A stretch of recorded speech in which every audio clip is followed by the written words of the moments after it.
আসসালামু আলাইকুম। আশা করি সকলেই ভালো আছেন। আজকে ভেবেছিলাম তেলে ভাজা খাবারটা ইফতারিতে অ্যাভয়েড করব। তো এটা থেকে চিন্তা করে বানালাম চিকেন কড়াই আর বাটার নান। আর এর সাথে তৈরি করা হয়েছিল একটা মিক্সড সালাদ। ছোট থেকে বড় বাসার সবাই খুবই পছন্দ করেছে।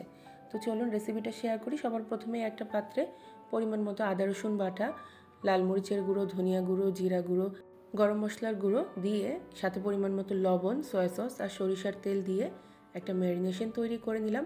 আমি অফিস স্ক্রিনে অবশ্যই একটু ভিনেগারও দিয়ে দিয়েছিলাম। এখন এতে আগে থেকে ধুয়ে রাখা মুরগির মাংস ম্যারিনেট করে নিলাম। এটাকে কাভার করে রেখে দিব। এখন নান রুটির জন্য ডো তৈরি করে নিচ্ছি। এখানে একটু কুসুম গরম দুধে পরিমাণ মতো চিনি, লবণ, ইস্ট, ডিম, তেল সব কিছু দিয়ে ভালোভাবে মিক্স করে নিব। এরপরে এতে দিয়ে দিচ্ছি ময়দা।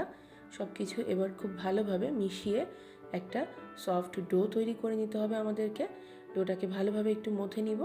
তারপরে এটার উপরে আমি একটু তেল মেখে রেস্টে রেখে দিব আধা ঘন্টার জন্য। আর এরই মধ্যে আমি তৈরি করে নিব চিকেন কড়াই। কড়াইতে সামান্য পরিমাণ তেল দিয়ে আমি এটা চারপাশে একটু গ্রিস করে নিলাম।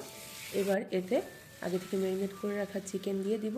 চিকেনটাকে হাই ফ্লেমে কিছুক্ষণ ভাজা ভাজা করে নিব। একটু ভাজা ভাজা হয়ে আসলে এরপর চুলার ফ্লেমটা কমিয়ে দিয়ে এটাকে কাভার করে রেখে দিব। কিছুক্ষণ কাভার করার রেখে দেওয়ার পরেই এখান থেকে অনেকটা পানি বের হয়ে এসেছে। এই পানিতেই ধিমি আছে চিকেনটাকে ভাজা ভাজা করে নিব। তারপরে শেষে একদম মোটা মোটা করে কেটে নেওয়া পেঁয়াজ দিয়ে আরও কিছুক্ষণ ভেজে নিয়েছি। পেঁয়াজটা নরম হয়ে আসার পরে এতে কিছু কাঁচামরিচ কুচি, ধনিয়া পাতা আর বাটার দিয়ে আবার একটু নেড়ে চেড়ে মিশিয়ে নিব। এদিকে আমার শাশুড়ি মা নানরুটিগুলো বেলে দিচ্ছিল আর আমি ভেজে নিচ্ছিলাম। তো এগুলোকে একটু বাটার দিয়ে আমি ভেজে নিব।